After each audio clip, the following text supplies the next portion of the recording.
Avery, whose show is this?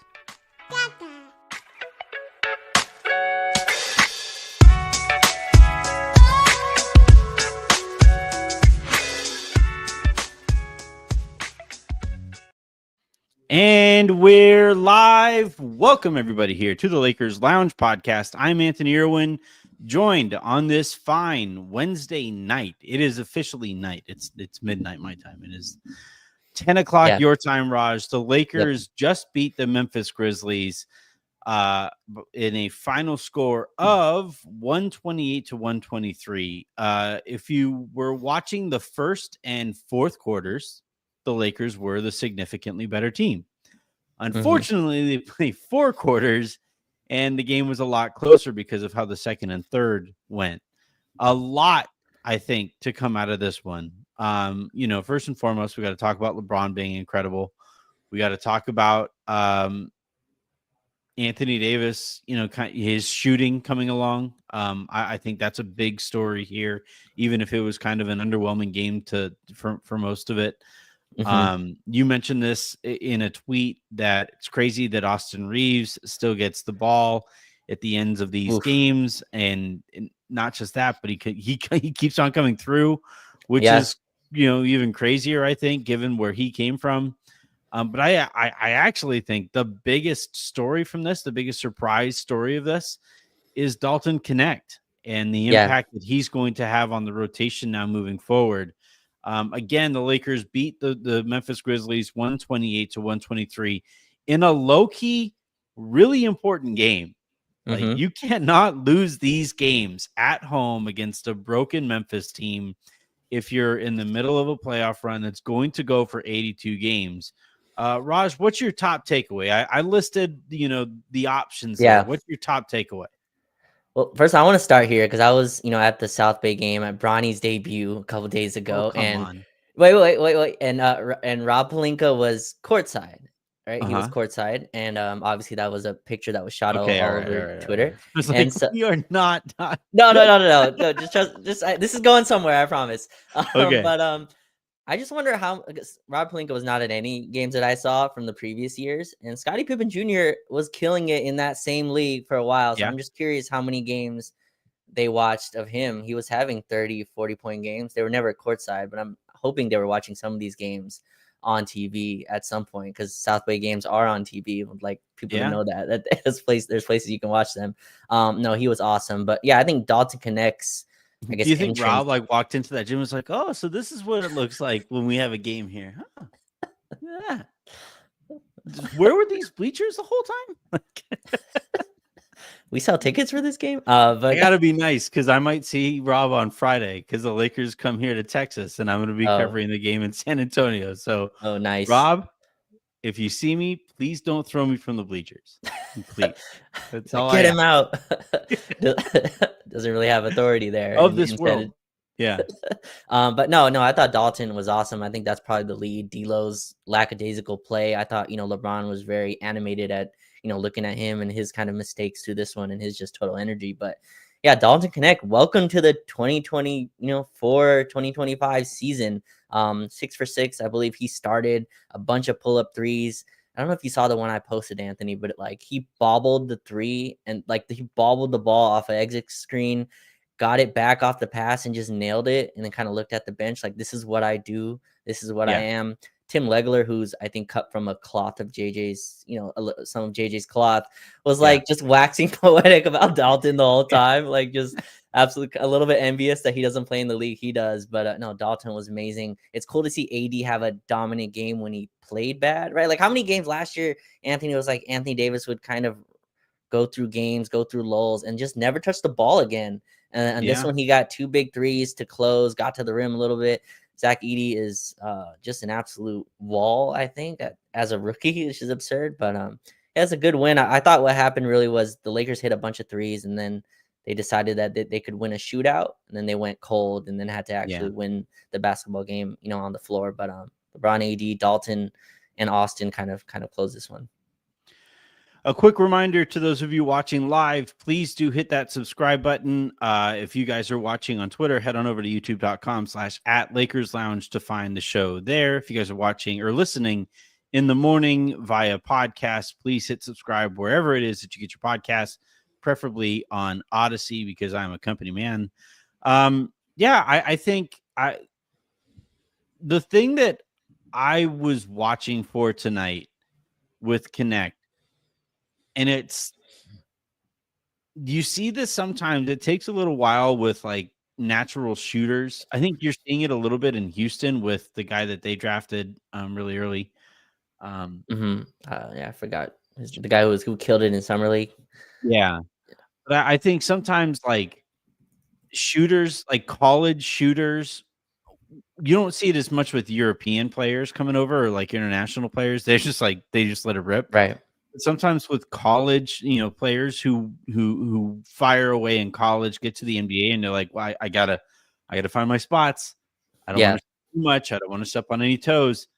And I thought tonight, sometimes the ridiculousness of banking in a three allowed the shooter to just kind of laugh at the game.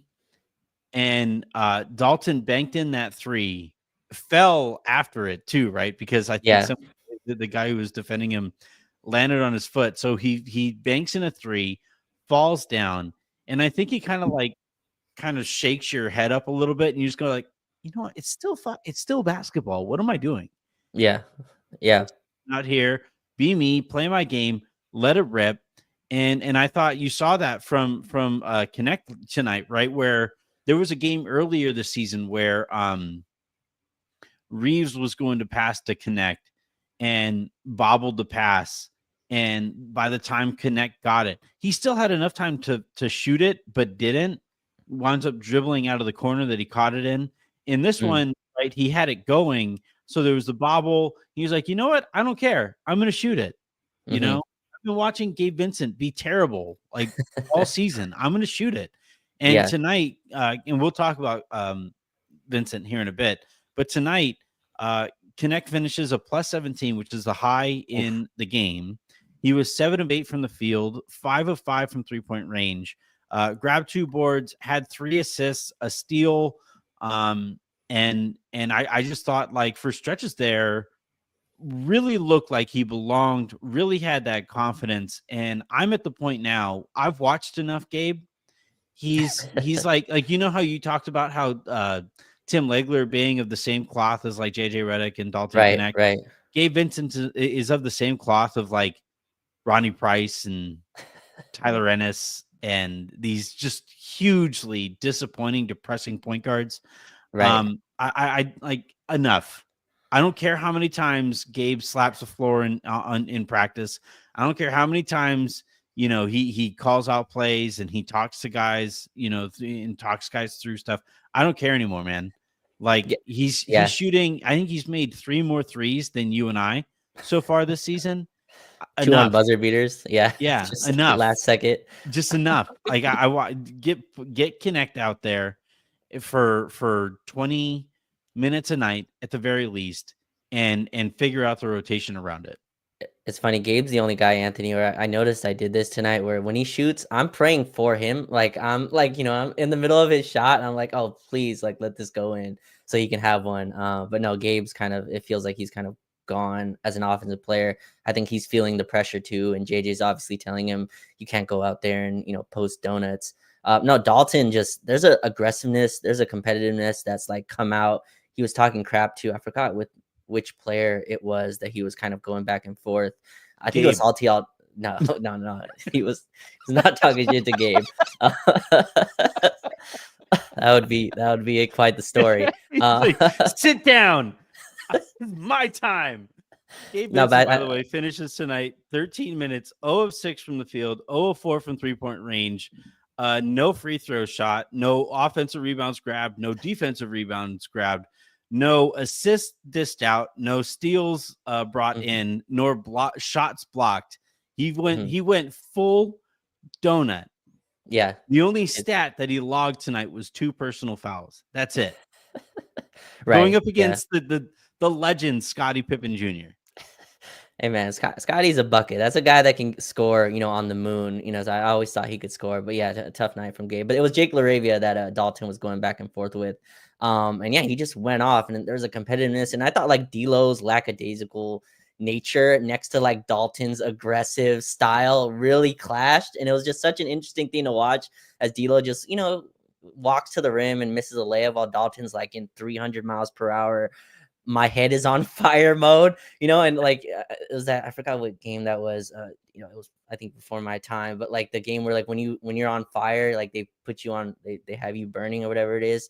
Dalton was like burning hot, and D'Lo takes 2 contested, just terrible threes, I think in the third quarter, and got pulled by JJ. But Dalton looks legit. I feel like he needs minutes, and you can't buy these type of experience developmental minutes that he got tonight. He earned to close, and when you put D'Lo to the bench, that opens a guard rotation to close because Cam Reddish can be benched at any time.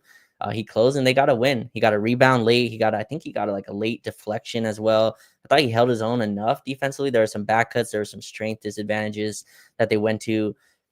It was weird, Anthony. I thought like Marcus Smart and a couple of those guys got like Luka Doncic level calls a little bit. It was just really strange. Edie, when he picked up his 5th foul, it was insane. He just kept knocking people over, and the refs were like, "Play on." He's like, right? Sure. Edie, when he finally fouled out, I was like, "That's the one. That's the one I fouled out on." I've been playing wrestling this whole time. That's the one you get me for. Yeah. No, Dalton is like incredible. People's elbow, boom, boom, boom, like nothing. All right, I can do it again. Cool. Yeah. No, but Dalton was awesome. I'm curious how this rotation shakes out. I'm sure Max will get a chance again. But Cam Reddish 3-0, D'Lo off the bench. I thought lost minutes again tonight in terms of his play style. And this is Dalton's entrance to me. This was the story of the game, along with LeBron just defying father time continuously to infinity. Dalton was the story for this one. I want to come back to LeBron really quickly before we move on, though. You mentioned D'Angelo Russell, 20 minutes tonight. That's the fewest minutes he's played all season. And so I wrote about 2 things. So I wrote for Clutch Points today about the Lakers options at center. And I wrote a little bit about the internal optimism in what Christian Koloko can bring.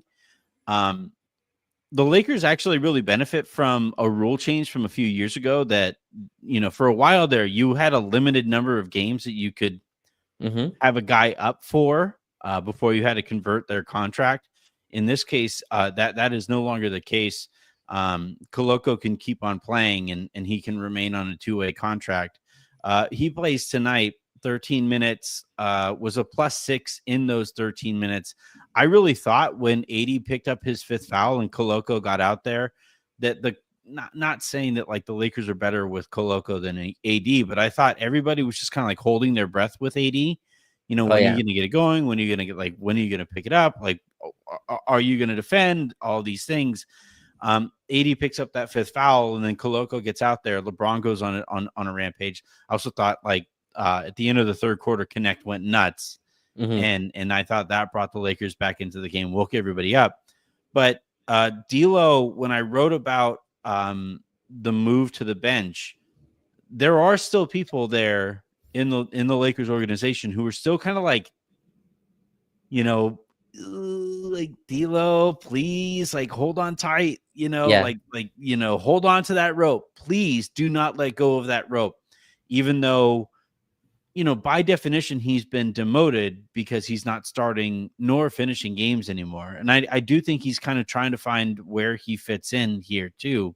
But also just a really unserious approach to the game tonight. I thought one of the bigger plays of the game, the Lakers had momentum. It's a 2-on-1 fast break. LeBron passes the ball over to D'Lo. Everybody in the gym is expecting D'Lo to throw a lob.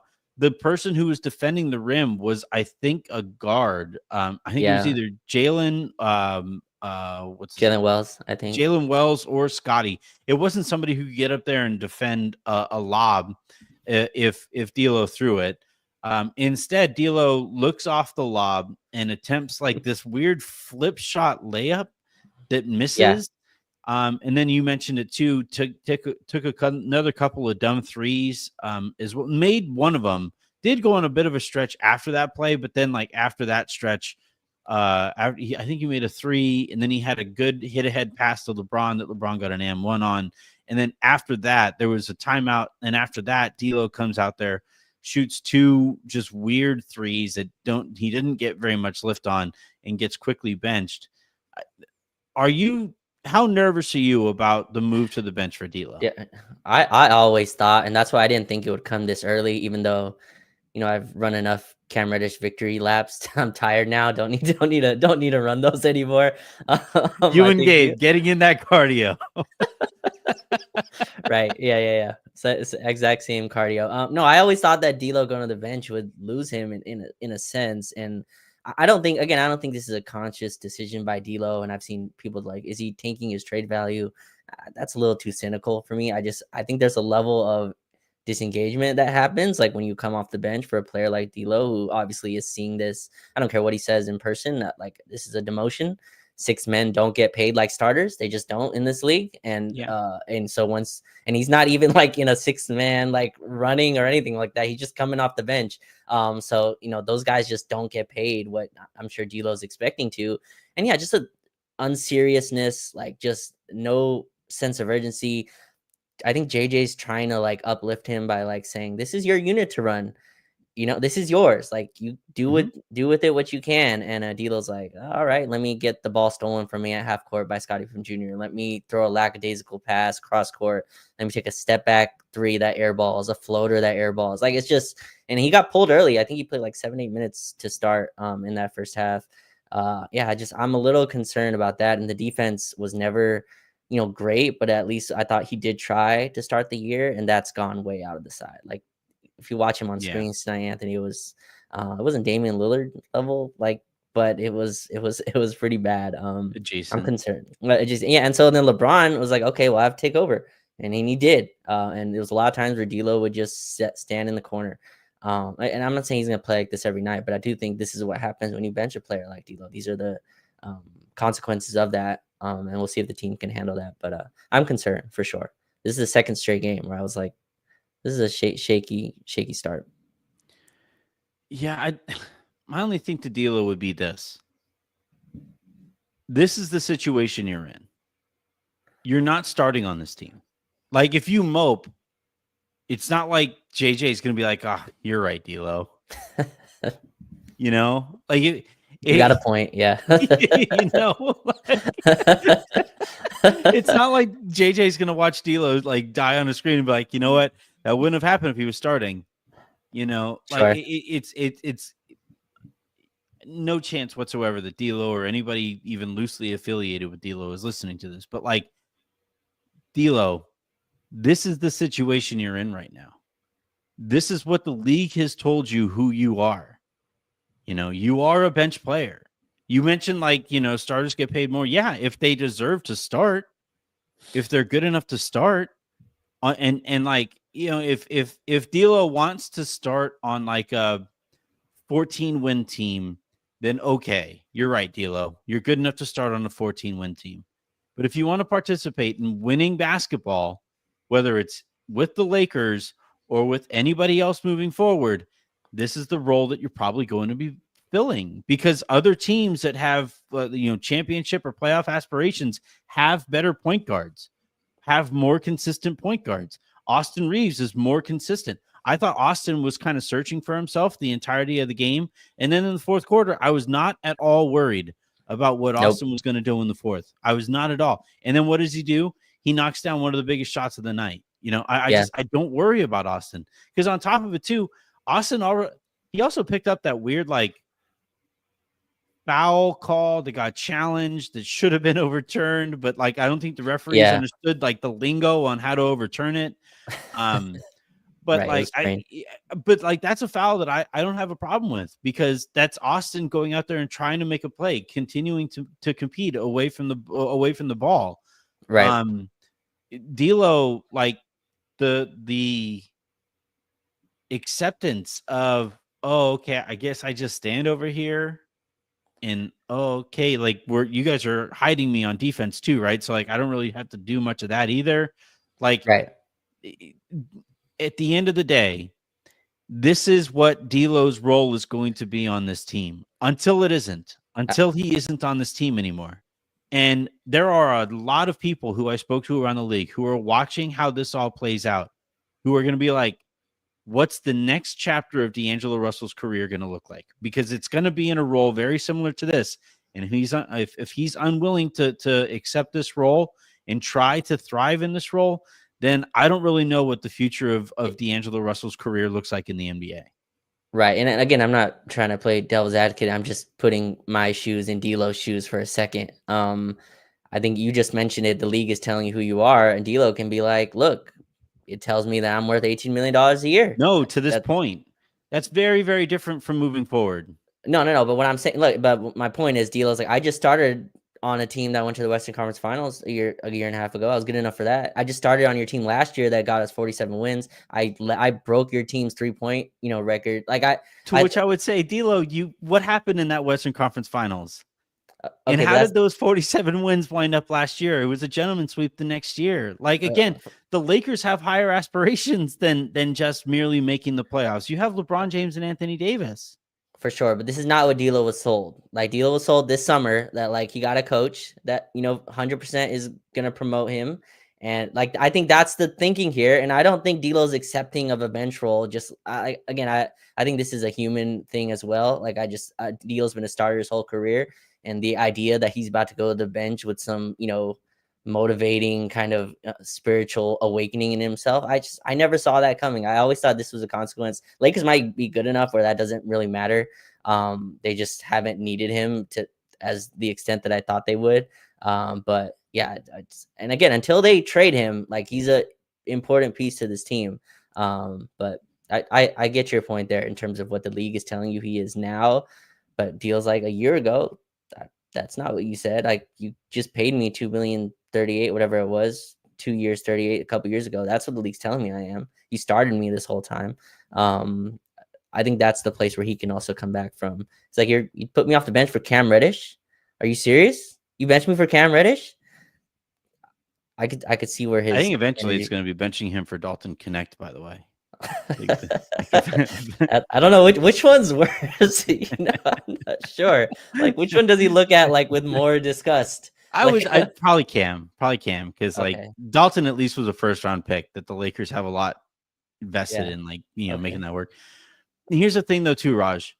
Like, yes, you want to say you were the starting point guard in a team that made it to the Western Conference Finals. Okay. Disregarding what I said, even if we ignore how that Western Conference Finals went, where the opposing coach called you out by name and then took you out of the series exactly how he told you he was going to take you out of the series. Sure. The next year, you're right. He played really good, like great regular season basketball for the Lakers last year, right? The greatest shooting season in the history of the Los Angeles Lakers, D'Angelo Russell had. And what market did that create for him in the following summer? He had to opt into a player option. Yeah, for sure. Like, this is what it looks like when a league is telling you what's what, until it isn't, right? The reason that the league is as out on D'Lo as it is because of nonsense like we saw tonight, where it's like, yeah, man, you got benched. Yeah, man, like, this is your role now. You can't like look off LeBron in a 2-on-1 fast break and then smoke the layup, like as like your retribution for being demoted. Like, if you want to be a serious NBA player, like, look at how, like, if Manu Ginobili can accept being a 6-man, Manu was at like a significantly better player than D'Angelo Russell in every sense of the word. If Manu could accept being a 6-man, you can. If Lamar Odom could accept being a 6-man, you can. Like, flat out, dude. Like, this is your role. Like, it's your choice whether you're gonna. I'm talking to you as if you're D'Angelo Russell here. I know, right? Yeah, like, I'm in full on coach mode, like, but really, this is what's what. Like, this is the reality that you're faced with right now, and you can choose to make the best of it as you will, right? Sure. Like, a couple of years ago, I'm at Vox. I'm being told that podcasting is the future of that company. I'm being told like it was like a priority in the labor union negotiations that were taking place. I'm like, all right, here we go. Look at this. I'm gonna be setting this company for. Well, excuse me. Yeah. And so like in that moment, I could choose to mope, I could choose to do whatever, but instead it was like, all right, I got to make the best of this. I have this RSS feed. I have this entire brand that I've built around it. This is what the market tells me that I am. Let me prove the market wrong. Let me thrive in this role and let me rebuild this thing from the ground up again. And then here we stand now, like at the end of the day, when you're faced with those shitty realities, you get to take that next step. You get to figure out how you're going to respond to it. Right, for sure. And this is going to be the test for him. And like you mentioned the names, Lamar Odom, obviously I just think like when you're coming off the bench for Pau Gasol, it's just a little different than like coming off the bench for Cam Reddish. Like I think the wording and the phrasing, I think is more for Andrew Bynum. Okay, yeah, I guess so. But still, even in that case, Lamar was told, I think, a little earlier in the year, and obviously that was like a #1 title contender, right? And so, like, I just think obviously winning solves a lot of this stuff. But if you're not winning, that's when I think the issues really arise to the top. But we'll see how D'Lo responds. Does D'Lo come off to you though, Anthony, as a guy that's about to take this and go, oh man, I'll show them? Like I don't know. That just hasn't been the route that he's taken. He's taken like passive aggressive shots in the media, like it goes off and it goes sideways quick.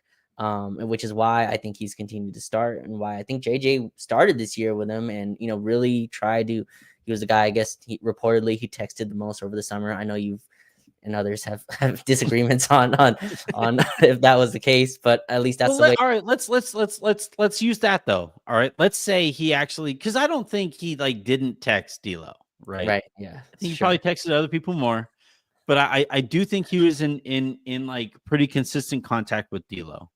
Okay. And one of the things that I've been thinking about is that like I do think he started planting that seed early on. And the reason that I think that is because the seed of D'Lo being moved to the bench was planted early on by the people I was talking to who were close to that situation, who saw how this was going. Because when JJ was hired, the person that he and the organization was most excited about was Austin. What is this going to do for Austin? How can it unlock Austin's game? Right. And I was like, okay, that all sounds great. What's it mean for D'Lo? Mm-hmm. Sure. Oh man, but just you wait what this means for Austin. Okay. But if Austin has the ball, what does that mean for D'Lo? Because it's not like you're going to give D'Lo the ball instead of LeBron. You're also talking about having Anthony Davis be the hub of the offense for stretches of the game. Where does D'Lo figure into this? And I kept asking, like, at some point, D'Lo's going to have to go to the bench, right? Just mathematically. If we're talking about like touches from a sheer mathematics standpoint, the only way this makes any sense is for D'Lo to go to the bench. And eventually I was told, like, yeah, but we do really want to give the starters the first bite at the apple here. We want those starters to blow us away. We want those starters to be so incredible that we have no choice but to go with them. And they didn't. They didn't. They were good. They were better than the other team starters more often than not, but they weren't like, holy shit, this is like, right. They weren't like the death lineup or anything like that from Golden State when they had Steph and Clay and KD and Dre. Was Wiggins on that team? No, Iggy. Iggy was the fifth guy yeah. Mm-hmm. So like, it's not saying that they needed to be like that great, but they needed to overwhelm and they didn't. And the plan after, if that starting unit didn't overwhelm, was to move D'Lo to the bench, bring in a little bit more balance on the perimeter and bring in some foot speed and some athleticism onto the perimeter. Back then, the plan was for that to be Max, but it didn't work out. And fortunately for them, Cam really wowed in the one game that he played, and eventually they were like, all right, well, it'll be Max, And I think it'll be Cam. And I think eventually, if Dalton keeps doing what he did tonight, it might be Dalton. And we'll see what that looks like. But like this was always I don't think D'Lo was even blindsided by being moved to the bench, because the had he been blindsided and had the players been blindsided, we know how they react to that. We saw it last year when they were blindsided by not getting the opportunity to start together at the beginning of the season.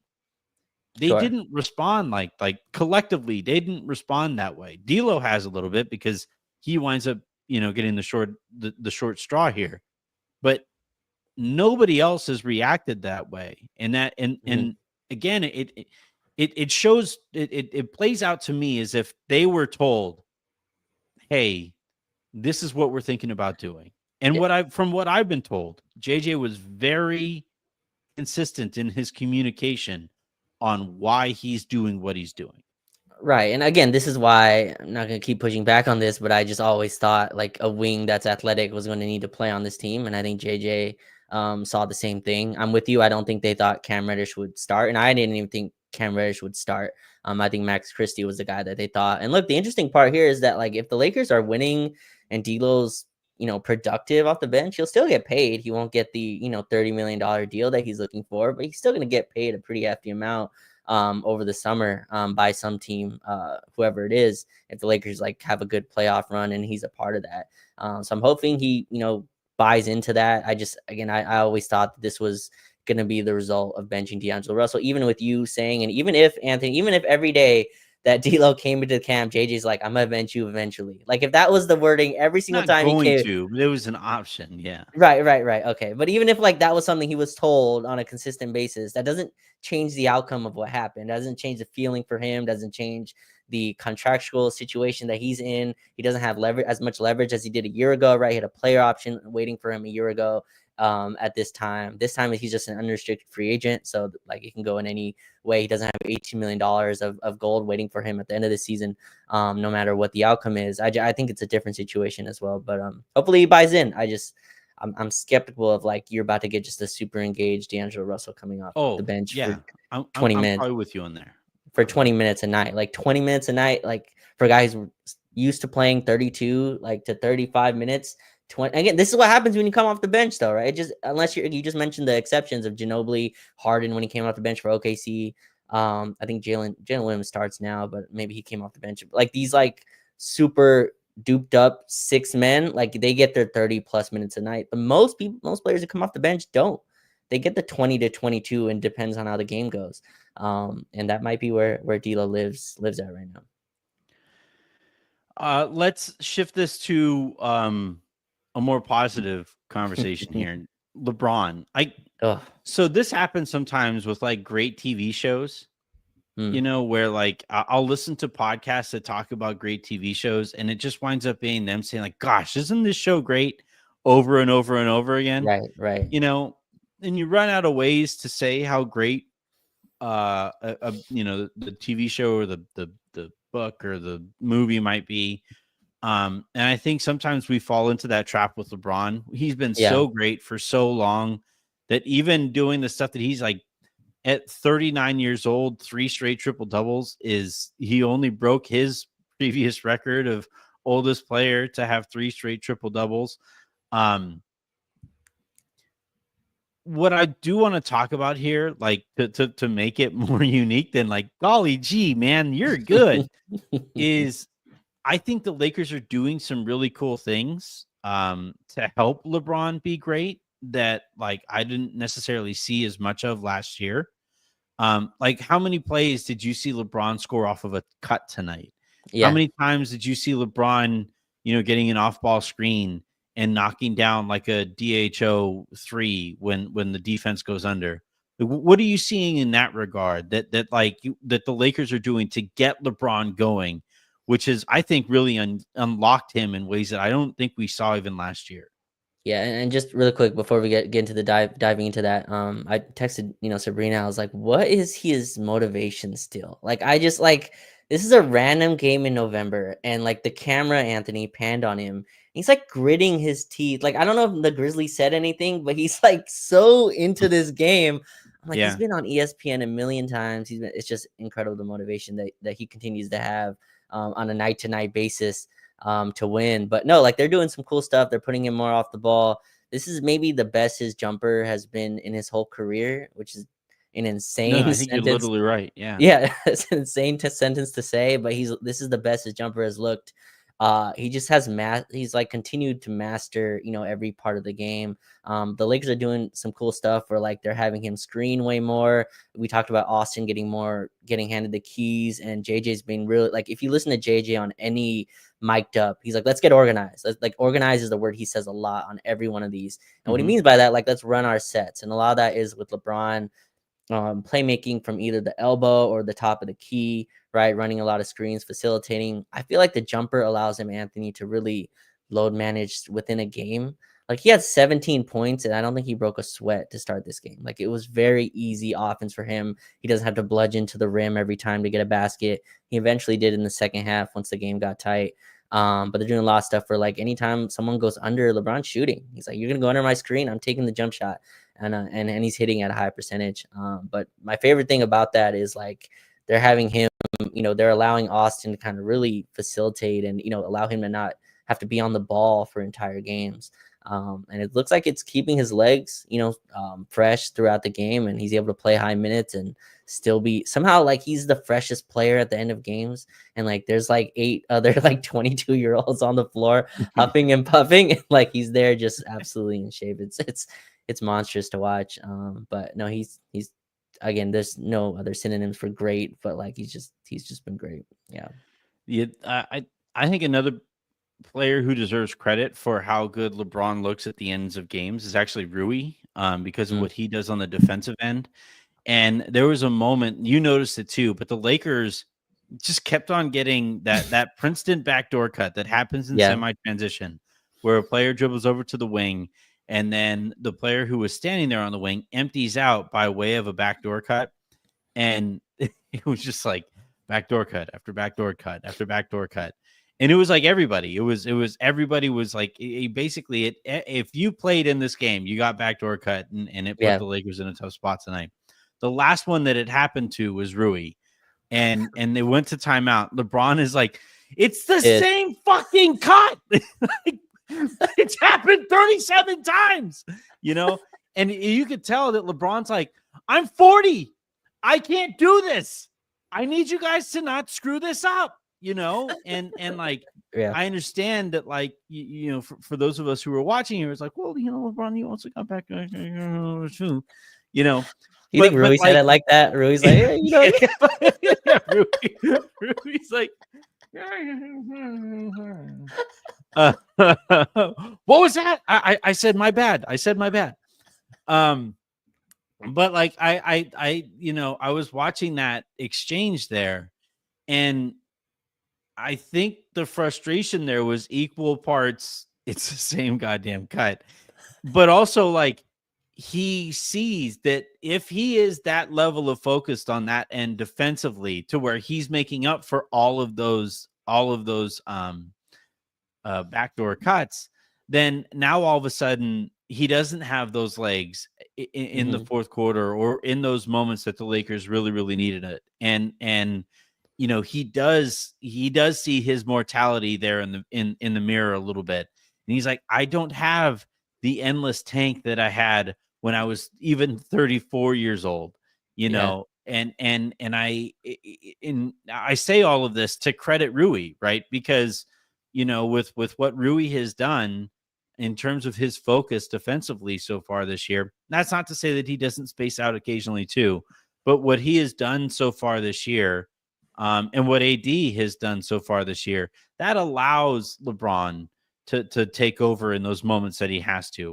Like you mentioned, what Austin has done offensively allows LeBron, and frankly, what the system has done. The first quarter, the offense that the Lakers were playing in that first quarter, where the ball was moving, guys were getting into the paint, hitting corners, and you'd hit, and either the shot would be open there on that initial pass of the corner, or it would be a swing, to an open 3-point shooter or another player cutting to the basket. It was beautiful basketball. And that's the kind of stuff that like allows LeBron to coast for a little bit. The game looks super easy for him. And then again, when he has to take over, he will. But that to me, like, in terms of the things that I've been most pleased with so far this year, when the Lakers have looked their best, the ease with which LeBron gets to play, I Yeah. think, is significantly better than any point in his career. Right, and I think that's the whole idea of the system, right? Allow them to play again where you don't have to have LeBron and AD. And then we tried this tonight with AD where like instead of trying to go through Zach Edey, we try to go through him. And I always thought like the way to go, around that was trying to have him screen, let AD have the ball a little bit more, and we did that at the end of the games. So I touch on Rui for a second because it's funny that the play you're talking about where LeBron got mad at him. I think LeBron like I don't. It's not for a lack of effort because Rui is definitely trying. But Yeah. Rui has this look where like I'm not you. Like I don't think the game. Like my processing speed is just not at the Yeah. level. So LeBron will sometimes give players a look, and he gives D'Lo this look a lot too, where it's kind of like, what were you seeing there? You know what I mean? D'Lo like, oh, like I messed up or something. But and so it's definitely not for a lack of effort. But Rui's definitely been trying. I thought he really did move his feet. I thought he rebounded at the end of this one. I think he hit his first mid-range jumper in like 4 games. Anthony, like he had a little mid-range too that he hit as well. You could tell maybe the illness was messing him up, but it's just funny when LeBron yells at him. Rui's like, man, like I'm really trying. I just, they're playing a 5-out system. Memphis plays a 5-out kind of system. That's a tough offense to guard for a guy like Rui because there's a lot of switching. There's a lot of, handing your man off to someone else. And then all of a sudden the ball's at the rim and you also have rebounding responsibilities, which is why Memphis got a lot of tap outs and stuff like that. But yeah, Rui's been solid. That like closing lineup, Anthony, is kind of interesting. Reaves, Dalton, Rui, LeBron, and AD. Yeah. That's a little interesting. I'm gonna go and look up kind of got the number. space. I'm gonna go look up the numbers on that. But yeah, that was an interesting line. A lot of speed, a lot of spacing. The hierarchy is kind of set, right? It's kind of like it all works through Austin, LeBron, and AD. That's the trio that like all the offense revolves around. Rui has a cutter, Dalton has like an off ball, guy that you can run actions for. Shooters in both corners, right? Like right. you have, you have on at any given play, the defense has to care about the corners on completely different sides. And right. if you think of a defense like an accordion, right? And like you stretch it out, you stretch it out, you stretch it out. And when it's fully like wide open, that's where you can really get in there and do your damage, right? And I like, man, not that I guess accordion isn't the best example here because like I don't know why you would want to do damage to an accordion, but like if you just think of like any kind of fabric, right? You don't cut fabric when it's slack. You cut fabric, you get through fabric the easiest when it's pulled completely taut. And when you have 2 shooting threats in either corner, that's what pulls a defense completely taut. And that's when you can really manipulate that defense. And I thought there in the fourth quarter, Memphis and for stretches in the first quarter, Memphis just had no idea what to do with the Lakers defensively. None whatsoever. Right. And then no, my favorite thing about that is Austin and Dalton are both very physical guards. You don't think of Dalton that way, but people watch him play. Like that dude is looking for contact at the rim. Like he's very much into getting contact down there and just mixing it up. And again, that puts your smallest player on the floor being Austin, who's listed at 6'5". I think it gives you a boost of size and just athleticism. Dalton had a play where he almost broke the internet, almost dunked on J Huff, but J Huff blocked over there. That's a Laker on Laker crime over there. But yeah, this Dalton was light on my crime. Yeah, Dalton and Austin backcourt was interesting for sure. All right, let's see what else do we have here on the docket. We had AD. Weird AD game tonight. I thought he says that it took a little while. I'm reading some of the quotes right now. He's saying that like it took a little while to get used to the lights because of his eye. It's clearly still very like swollen and red and stuff like that. So maybe that's what's kind of going on. I thought he got into foul trouble, and I thought Jaren, like the way that AD gets taken out of games is when the opposing big just keeps going into his chest. Like that's always the most consistent way, I think, to get AD on his heels and then keep him there. And I thought Jaren, for most of the game, did a really good job of getting into AD's chest. Edie also did that, right? Because he's such a huge human being that I don't think AD ever looked particularly comfortable out there. What I will say is, like, even given all of the, the foul trouble, and I know that this guy is giving me a hard time because I pointed out, like, Icy is saying they should have kept AD out of the game, and he kept the energy down. I pointed out that, like, when he got that fifth foul and went to the bench and Koloko came in there, that, like, the energy picked way up. That isn't to say that, like, AD can't pick his energy up, and I thought he did, but I thought the biggest thing there is that, they went to that two big lineup with Jackson and Edie both playing at the same time. And the Lakers, I thought, for way too much, and you mentioned this earlier, but way too much, they just kept on slamming their head up against a brick wall, right? Yeah, trying to challenge those guys in the paint. When really what unlocked everything was AD getting out there and knocking down a couple of threes, keep shooting AD, keep firing away like that, and he shot those things confidently. And I thought low key the biggest moment in the game, Davis comes back in, and the first possession that he sees is like a mid-range jumper, mid-range pull up, kind of off the dribble. And he took it and he knocked it down with all confidence. It was a perfect, splash, and you see that ball go through the rim like that. And I think that kind of let him ease back into the game. It's like, all right, kind of like the bank with Dalton earlier. That was a moment where, like, AD's like, all right, come on. I just saw what Koloko did out there. I saw what the Lakers looked like when I wasn't out there. I got to pick up my energy. I got to get going here. And most importantly, I got to take what the defense is giving me. And he did, and he knocked down those 2 threes. And I think that was the difference in the game was AD hitting those shots. And the difference there also is what I was kind of begging for, because like you said, they were just banging their head against the wall, trying to go through Zach Edey. And I think there's a time and place for that, right? I think you can't always shy away from the big body. Like, sometimes you have to kind of go through it. There's no way around it.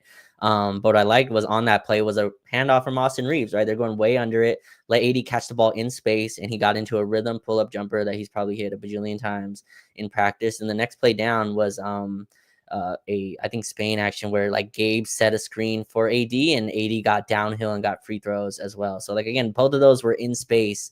Then after that, we didn't run, I think, a single post up the rest of the fourth quarter. For the final, like, 6.5 minutes.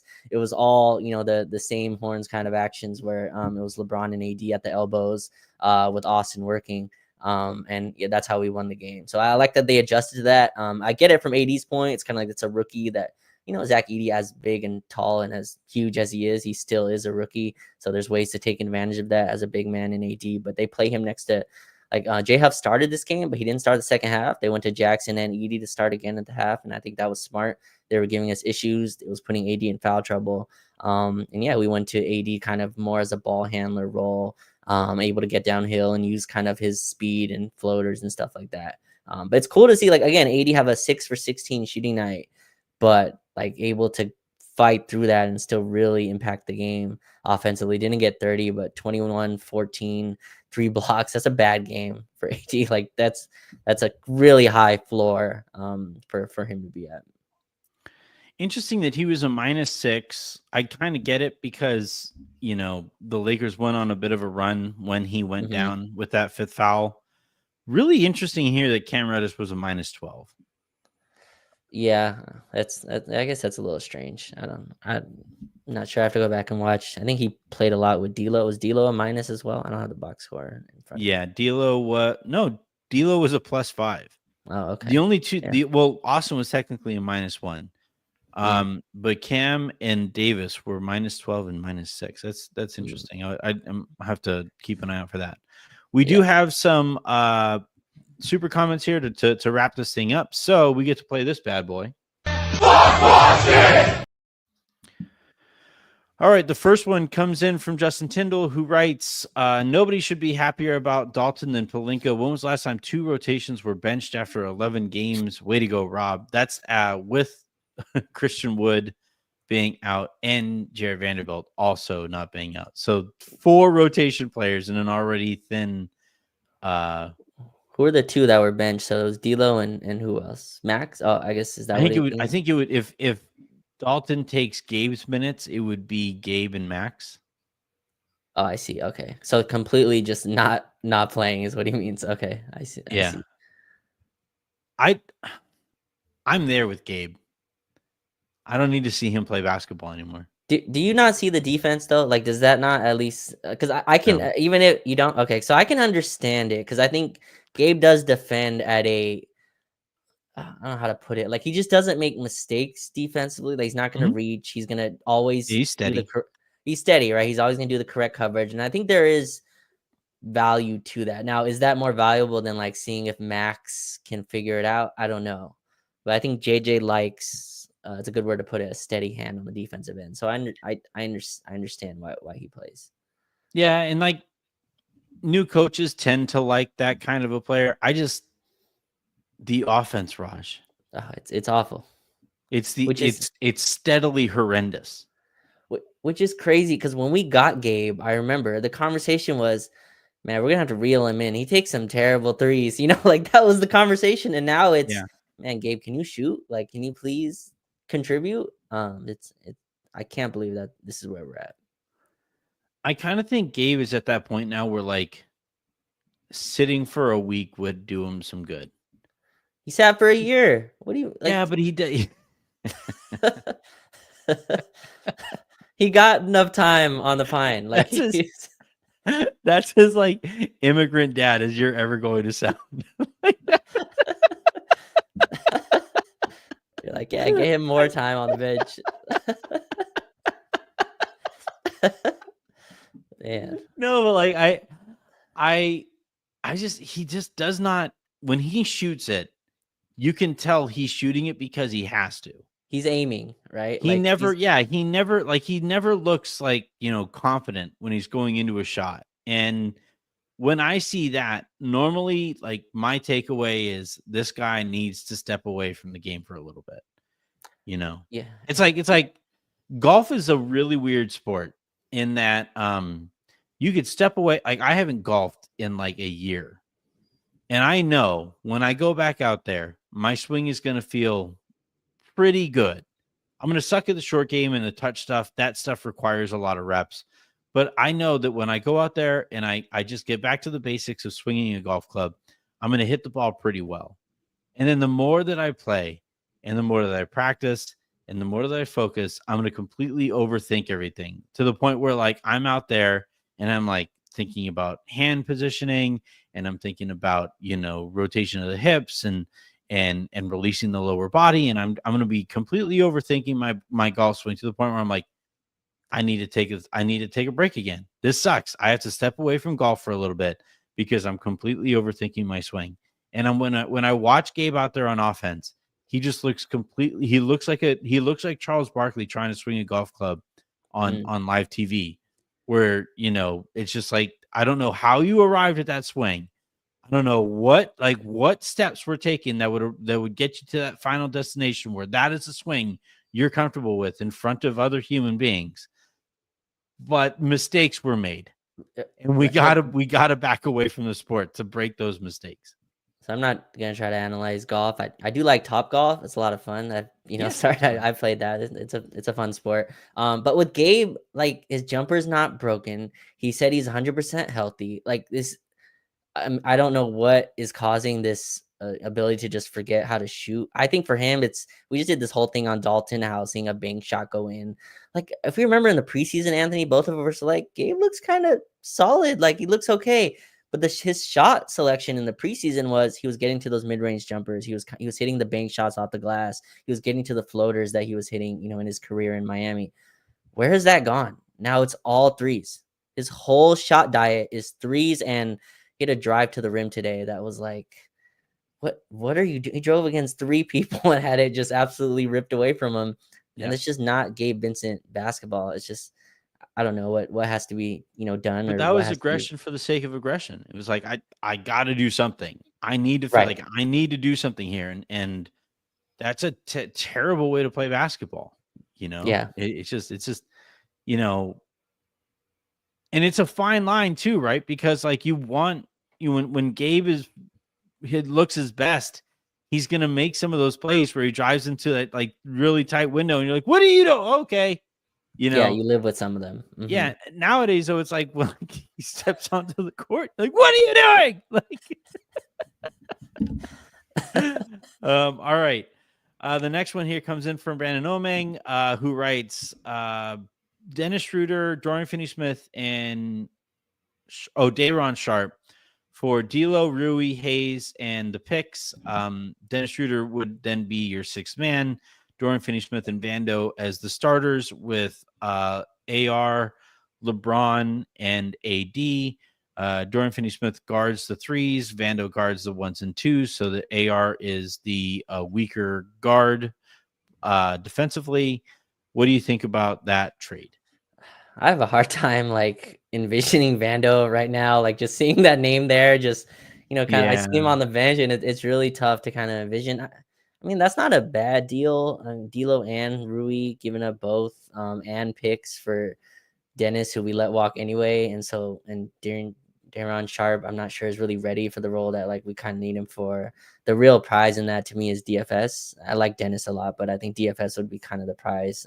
Yeah. But I mean, it's not terrible deal. I could see that being done. This is all, dependent on if Vando's actually, excuse me, if Vando's healthy, which I have no idea, and I have a hard time evaluating anything with like Vando being like this by Brandon has Vando as like your starting forward, which it's a huge role to have a guy that just is not available for long stretches.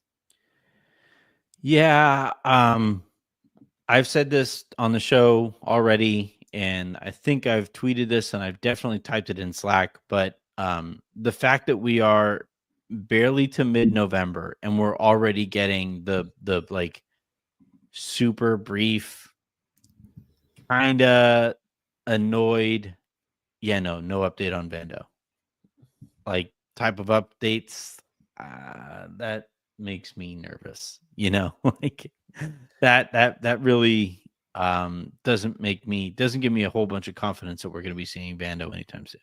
Yep. Yeah. All right. Brandon Omeng also wrote, Max needs Gabe's minutes. Oh, actually, this is a fun topic. What do you think of, would love the rotation to be ARJV, Rui, Braun, and AD with the bench of D'Lo, Knecht, Wood, and JH. Who's JH? JH. There has to be a different JH. It's not the one that we... Why not? Let's go 4 guards to come off the bench. Am I blanking? Who else? Jackson Hayes. Hayes. Gotcha. It's not. It couldn't be JHS. Right. But like the first part of that question there, Max getting Gabe's minutes. What do you think? I think that's the eventual next step. Like if Max is going to play, and obviously the Vando part I'll put separately, but I think Cam Reddish is pretty much slotted into that starting spot for now. It's funny because Gabe has been so bad that like, in a normal situation, Max would be just glued to this bench. But Gabe is so bad that it's so easy to get a guy in Max who wasn't playing well either for the whole kind of fan base mostly to be like, yeah, let's just play the younger guy. Even though that he was terrible as well. I could see it. It's just I don't think Gabe is gonna lose his spot currently. The team is winning 3 games in a row that they've won 6-0 at home. I can see Gabe continuing to play, but I think that's the next step. I would understand it. And Max is gonna need minutes from somewhere, but I would like Max to get some minutes with the starters, Anthony. And I think taking Gabe's minutes doesn't really solve that, but he has to start playing from somewhere, and I could see it being from Gabe's minutes. Next one here comes from Justin Tyndall. Since Gabe sucks ass, is JHS ever going to get a shot? Surely you're not going to give up on a first-round pick, and he was never a part of the rotation. That's the part of it that I'm like, even I and everybody here knows how I feel about JHS. I don't think he's very good, but even I am like, you're really going to give up on him after 20 games? I guess technically 21. Yeah. That's insane. While you watch Scottie Pippen Jr. cook you, right? The guy who's been in your program for 2 years. And I'll say this a little bit more quietly, but like JHS was better than Scottie Pippen Jr. on South Bay while they're at from last year. But yeah, it's just that's a tough situation. You've already declined his third year, so like the Lakers don't really have much. Like they don't gain much, in my opinion, by investing him in either. That's why it's a little bit of a dark move anyway to do that. But I don't think JHS is getting any time with the big club anytime soon. It just feels like he's going to play another season in South Bay. I got hurt in their first South Bay game, which was a little disappointing. Left at halftime, so hopefully he plays on Friday, which is in 2 days. But yeah, I don't think he's getting a part of this rotation, Justin, at all. We already have 5 guards ahead of him. There's no entrance coming. Yeah, I think he gets traded at some point this year. All right. Justin Tyndall also wrote in following up to that, we would be third in we would be third in the East, 1 through 20 playoff seeding, please. And then we posted on Twitter, Gabe is 8 for 59 from 3.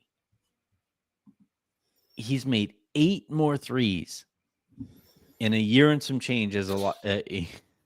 No, I guess that's just the season. Is it? I think it is, right? Well, yeah, how many 8 for 50, 8 for 59?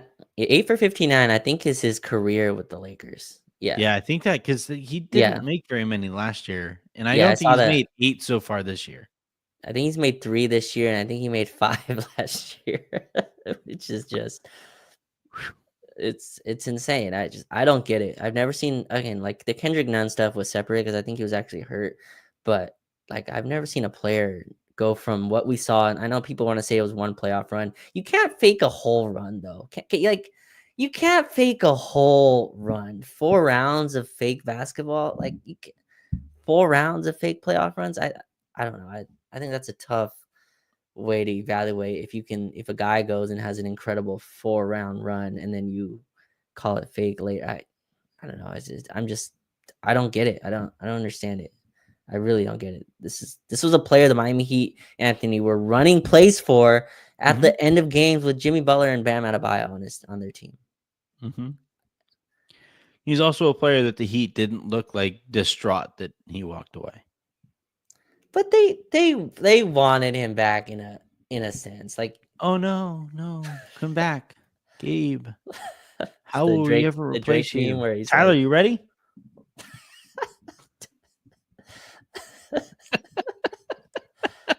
Come on, man. They were just a little far away in negotiation. Generally speaking, like if you get replaced by a guy named Tyler in basketball and like your team is okay with it, like not very good. Here's my thing with Gabe. All right, if I can be serious for a second on Gabe. I don't think he knows what he's supposed to be doing out there. Because all of his minutes either come with, playing alongside D'Angelo Russell, who has the ball a ton, or they're coming alongside Austin Reaves, who has the ball a ton, and or LeBron James. So it's some combination of those guys. And I think he's like, well, I'm not quite good enough as a shooter to be a spot-off shooter. I'll try that. I need some more rhythm on the ball, so I'm going to attack the rim every so often, even though it doesn't really make some sense in this moment. I really, truly think that, like, offensively, he has same thing that was going on with Max. Like, the spot that they're putting both of those guys in is like, what am I allowed to do here? What is expected of me offensively here? Sometimes you want me to dribble, sometimes you don't. Sometimes you want me to attack, sometimes you don't. Sometimes you want those guys to get reps and I have to just fit in. Other times it's like, no, actually, we're going to swing the ball over to you and you have to make something happen with 5 seconds left on the shot clock. Like, have fun, bud. And what I will give him credit for is, like, we started the show talking about how frustrating it is to watch D'Lo play and not respond well to a role that doesn't make much sense to him, I would imagine. At the very least, Gabe is competing defensively, right? Sure. And like Max wasn't even competing defensively. So, like, I think Gabe deserves a lot of credit for that. But at the end of the day, it's like he is too small and nowhere near impactful enough defensively to make up for the tire fire that he has been on offense. Right. And again, like I understand your point there, and I think that's fair as well. That Gabe probably wants the ball a little bit more, but like he's a player that's played with stars before. I don't think the ask should be so gigantic in terms of what he was asked to do before he was here and what he's on this team. Like I think it's fair to expect him to hit 35% of his threes. That's an extremely fair low bar. Wide open shots, by the way. I think it's a fair ask to be able to like run a pick and roll and not look like you touched a basketball for the first time like that day. Like I think that's a fair ask of Gabe Vincent, and like the idea that we're not even getting that, to me. Yeah, he is defending. Like he is defending well. He's defending hard. He's being an adult defender. Like he doesn't make mistakes, doesn't reach. His mistakes are like he's just he's listed at like 6'3", which I don't believe it at all. I don't think that is. Probably closer to 6'1", but like that's his main defensive flaw, is that he's just too short. But yeah, the offense just has to, like, the amount of players that can survive not being absolute zeros on offense while still being super positive defenders are like the Carusos, the Drew Holidays, the Derek Whites, and even those guys are guys who've learned. Alex Caruso, Anthony, don't look at his shooting numbers. It might ruin your night a little bit as well, but he's shooting like 40-something% from three as well. Yeah. So yeah, there has to be some offensive production. I just like I watched a lot of that. I don't have much to do in the summer, so I watched a lot of that Gabe Vincent playoff run. Like that was a player that had a lot of offensive skills. That wasn't. I know you bring up the streakiness in shooting, but yeah, it's a sad outcome that he's become. All right. That, I think, is going to do it here for this episode of the Lakers Lounge podcast. What's today? Wednesday. Lakers play again on Friday. So we will have another show here tomorrow at some point, probably in the afternoon, I believe. To those of you who are interested in more NBA and like global basketball stuff, I hope you guys also tune into the Basketball Passport. That will be tomorrow early morning West Coast time, like 7:30. So you guys could watch Lee and I on your way to work. And yeah, until then, and until the next time you guys hear from us, I'm Anthony Irwin. That was Raj Chapalu. This has been the Lakers Lounge podcast. Please have a great rest of your day. Make somebody else's. Please subscribe, hit that like button, comment, rate, review, all of that good stuff. And we will talk to you guys tomorrow.